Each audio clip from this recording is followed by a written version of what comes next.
Welcome everyone to the Summer Major Expert Division Weekend Round, hole number one. Before we get started, I'd like to remind everybody, if you're not subscribed to the channel, please do me a favor, hit the subscribe button.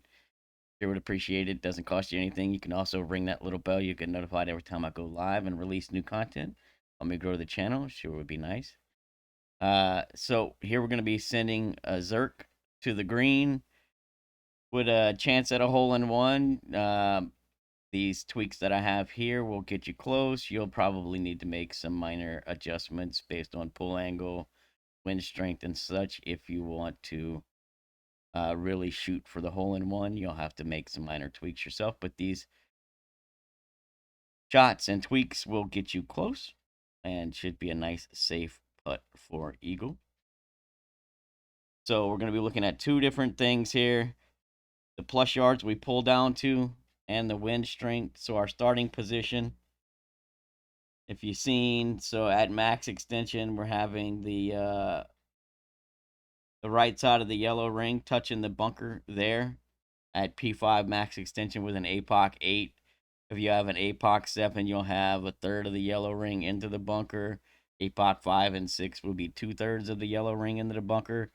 So and when I say yellow ring, it's the yellow ring in between the green and the red, right? So APOC 5 and 6, the green will be just off the bunker, you know, not in the bunker.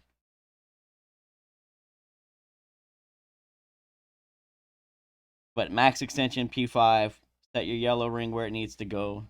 Turn, you'll get your wind angle and adjust here. The adjustment is P5 plus 5% max. It's always two backspin. The left spin is going to change based on wind angle and wind strength.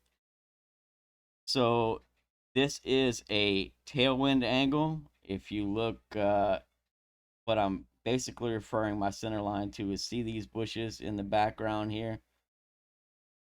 If you are centered between the bushes or left, that's crosswind. If you're right of center and to the right, that's a tailwind.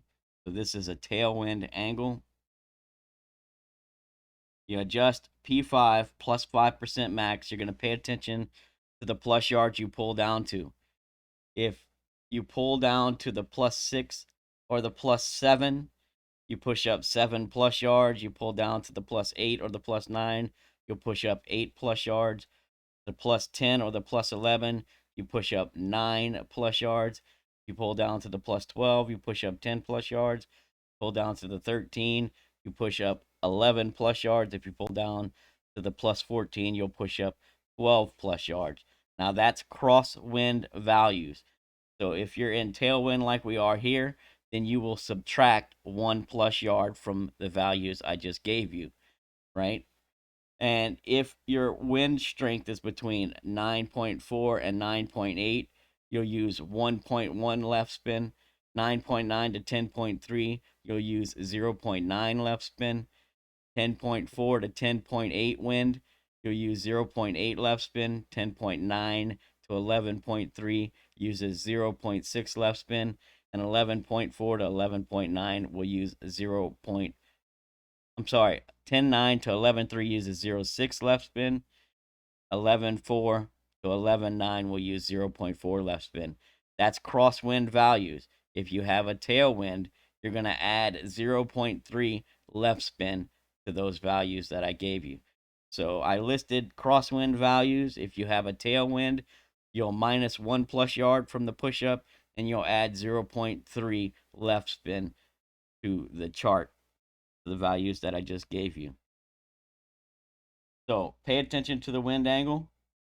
Pay attention to the plus yards you pull down to, because push up is going to be dependent on what you pull down to. This is a replay glitch. It's not showing me in plus yards, but I pulled down to, I believe I pulled down to the plus 9 there, something like that, right? And so